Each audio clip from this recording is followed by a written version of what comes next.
everyone, welcome back to my channel. And if you're new here, I'm Sue of Bendnstretch with Sue.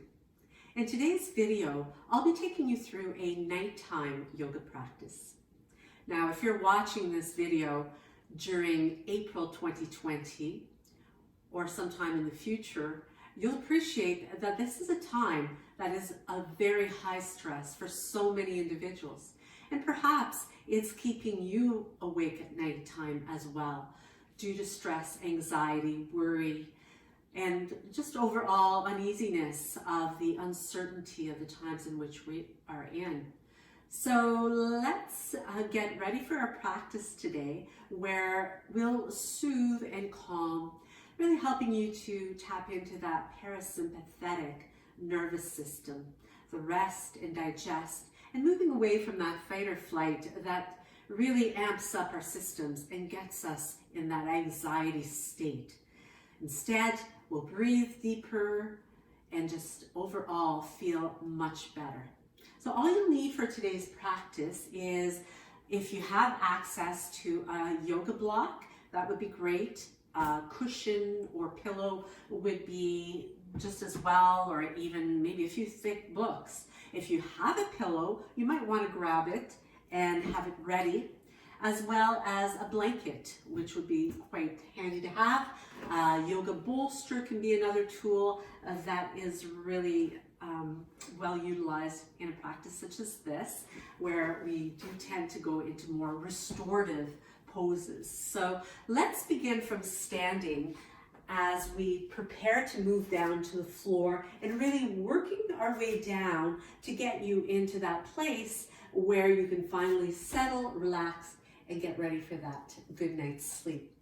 So beginning with Uttanasana, which is a forward fold, we'll simply come into a forward bend. Now, if you find that you struggle to let yourself hinge this way due to perhaps some really tight hamstrings or a lot of tension in the lower back, just go ahead and bend your knees as much as you need to, but allowing yourself to fold over the legs, and perhaps the hands can stay on the legs to give you a little extra support. If you're more comfortable with a forward fold, you can simply let yourself release completely, where the top of the head continues to draw toward the floor, toward the tops of your feet. The arms might dangle, they might come all the way to the floor. You could even bring your hands here to opposite elbows and really allow the pull of the earth to create some decompression in the spine. Throughout the day, our spines do become more compressed from gravity's pull on it as we stand and sit and are upright for most of the day. So inverting this way allows you to create some space in those vertebral joints. You can continue to stay hinged. You might even add a little bit of swaying from side to side to simply create a really nice, easy type of twist. Now, as you inhale, you may find that you can feel yourself lifting the hips a little bit higher. And every time you exhale, you do get that sense of the head coming closer to the floor.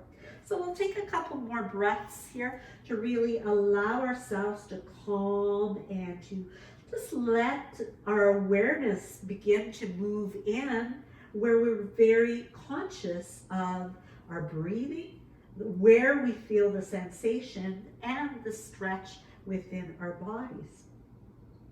So take one more breath. Use your exhale to relax and soften a little bit more.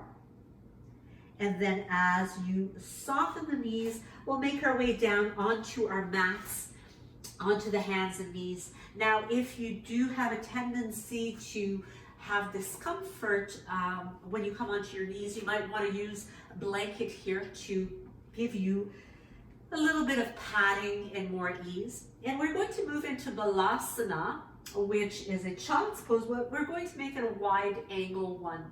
Makes it a little bit easier to get into, a little bit more comfortable. But as you send the hips back, now don't be afraid to modify as needed here. You could send the hips way back to the heels if that is available to you. Just letting the forearms rest on your mat. The forehead might come down to the mat. Or this is where you could use a folded blanket or even a pillow to rest your forehead on, or your yoga block if you happen to have it, or books. You could also, if you have your pillow handy, if you have difficulty getting the hips back, you could also place a blanket, or either a folded blanket or a pillow or even bolster behind the knees, which is going to help you to sink the hips back more comfortably and creating less compression in the knees. For some, keeping those hips lifted up over the knees might be the most comfortable place to remain as you take a few more breaths here. So while you're here, just really letting your forehead press down into the floor. Some may enjoy bringing the ear to the mat, which gives a really nice stretch into the neck as well. If you do bring the ear to the mat, make sure that you switch and bring the opposite one just to balance out that stretch through your neck.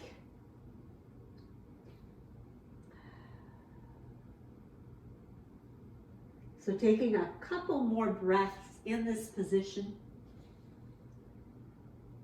really letting the exhale remain a little bit longer is going to help you to be more relaxed and more at ease. Slowly making your way back up again, coming into a seated position. So from here, we're going to move into Jana Shirshasana, which is a combination of opening the hips as well as the hamstrings a little bit more. So you'll want to have your shoulders squared over the hips so you're not twisted in this position. You can allow your one leg, the bent leg, to open outward, perhaps placing that pillow or folded blanket underneath your bent leg, the toes pulled towards you, and sitting nice and tall. You can even extend more as you breathe in, and then allow yourself to fold over top of that extended leg. Now pulling the toes towards you is going to really maintain that length through the entire back of your extended leg. Every time you exhale, once again, you're using the breath to allow you to fold, and you're going to hold each one of these poses anywhere from 5 to 10 breaths. Breathing in fully through your nose. If you're able to and comfortably able to breathe out through the nose, go ahead and do that. This helps to slow down your breath, which makes it more relaxing. The longer your exhale, the more relaxing your breath is going to be. Now, as we balance this out and switch sides, we'll extend the opposite leg and bringing your opposite foot to the inner leg, allowing the knee, again, using support if you need it for that knee. You don't want to feel pressure in your knee. If you do, you could always bring the foot down the leg, so maybe bringing it closer to your calf so that there's not quite so much compression in the knees. So just be very mindful and adjust according to what is going to work best for you and your body. Now, as you let yourself fold over the legs, once again, let yourself hinge. Make sure that you're softening through your neck and your shoulders. You can even give your head a little bit of a turn here from side to side to make sure that there's plenty of softness. Your jaw is relaxed. And you could even use, if you have a block, you could even use it to let your forehead rest if it's not coming down all the way to your leg, so that you're not creating any struggles trying to stay lifted up away from the leg, and you're not feeling the pressure in your neck and your shoulders. It's hard to relax the lower half of your body when you're holding a lot of tension in the upper body. So as we hold that for 5 to 10 breaths, you can make your way up and extending both legs. So from here, we're going to come into a supine position. This one is called Setu Bandha Sarvangasana, and it is also known as bridge, where the body forms a bridge from the head to the knees, and we are going to make it a supported bridge, which makes it much more restorative, much more calming. Typically back bends are very energizing poses. So this is where you could use that block or books, or again, you could use your pillow or bolster in order to lift the hips up and slide the block right underneath the sacrum. So allowing the pelvis to rest over top of that block. As you relax the arms, you could turn the palms upward if you like, letting the fingers just gently curl in again. You're going to be here for 5 to 10 breaths. They're smooth, elongated breaths. You can keep the legs bent, or you might enjoy stretching them and lengthening them out. This can feel quite nice for stretching the hips. We hold a lot of tension in those hips, especially through the course of the day, whether you're sedentary or whether you're very active. You could also take the arms nice and long back behind you and let the body really stretch fully from the fingertips to the toes. If that gets uncomfortable in any way, just bring it back to your more traditional bridge and staying here for another full breath cycle.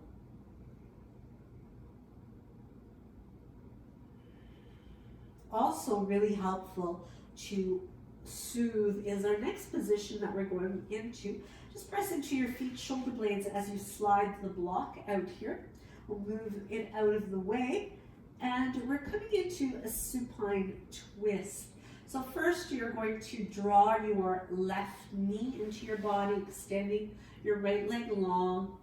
You can use your right hand on the left knee as you open outward your left arm and bring that the left leg over to the right side. So as you bring it across, you're going to keep a nice long tall spine still. This is going to help with your breathing, and you can keep your gaze upward, or you can just turn your head a little bit towards your left hand if it doesn't hurt your neck. You don't want to feel like you're creating a lot of struggle. Just relax your jaw. Keep your chest nice and open. If you want to deepen that twist, the stretch, you can always use your right hand and use it to guide your left knee a little bit closer to your chest. And just keep your breath smooth again. You're looking to stay here for 5 to 10 breaths. You're going to find as you hold these and you really focus on your breath, you start to become much more relaxed. As you bring it back to unwinding, just simply switch the legs, bring the right one in, taking the left hand to the right knee, open up the right arm, and then guide your right knee across. So try to keep your waist long, so you want to feel like that right hip is moving away from the ribs. Continuing to guide your knee a little closer to your chest, or just relaxing that left arm, gaze to the ceiling or to your right hand. If you do experience a lot of tension in your neck, you could even just keep your gaze over to the left side, and that would be fine. It really is. It's about listening to your body, and the more you do these poses, the more in tune you become to what's going on in your body, and you can modify and adjust accordingly. So as you unwind, we'll bring both knees into the body here. You can give yourself a little squeeze, and we're simply going to roll onto our side, coming into the fetal position and pressing the floor up and away. So moving into the next pose, which is really one of my favorites, as we bring ourselves up to the wall. This one is called Viparita Karini, and it is also known as legs up against the wall. So for this, you might want some padding. So if you've got a carpeted floor, you'd be just fine. You might also want to use your pillow to rest your head on. But bringing the blanket to the wall, we're going to bring our hips right up against the wall. And that's really the trick here. If you're not used to inverting, you might find that it's a little bit tricky to get your legs and keep your bottom up against the wall. But just practice. If you've got a little bit of a bend in the knees, that's fine. It's really about creating that elevation. But as you keep your bottom glued to the wall, you simply let yourself come onto your side and then bring your legs up against the wall. Once you're there, you might have to kind of scoot and bring your bottom a little closer, opening up the arms, turning the palms upward, and allowing yourself to rest here, closing the eyes. So you can stay here as long as you like. It's a great pose. Sometimes I've even fallen asleep as I've come into this pose in preparation for bedtime. It allows the blood flow to move down back to the heart. A lot of those blood vessels within the legs may not work quite so well, so this will help to support that and use gravity to your advantage in creating that draining. Also, many people tend to have swelling in the legs, and the lymphatic fluid tends to pool in the lower extremities, and it doesn't have a pump of its own. It relies on our muscle contractions, and certainly inversions are a great way to help to get that detoxification flowing through your body. As well, if you suffer from restless legs, which is quite common for people to have that restlessness within the legs at nighttime, makes it very difficult to sleep if that's the case, or to even get into a relaxed state. But this is wonderful for relieving that. So, as I said, you can remain there as long as you like. Whenever you're ready, you can simply bring a bend to your knees or roll onto your side and make your way into your bed and get comfortable. You can close the eyes, you can stretch the arms out at your sides in Shavasana, and just finish your practice as you ease into a beautiful night's sleep. So I'd like to thank you for your time today. I really appreciate it. Be sure that you let me know how you liked it by giving me one of these if you did. Comment down below any content that you'd like to see or how well this worked for you. Share it with your friends. Be sure to hit the notification bell so that you'll know when I upload new content, and you can check it out and check me out in the next video. Namaste.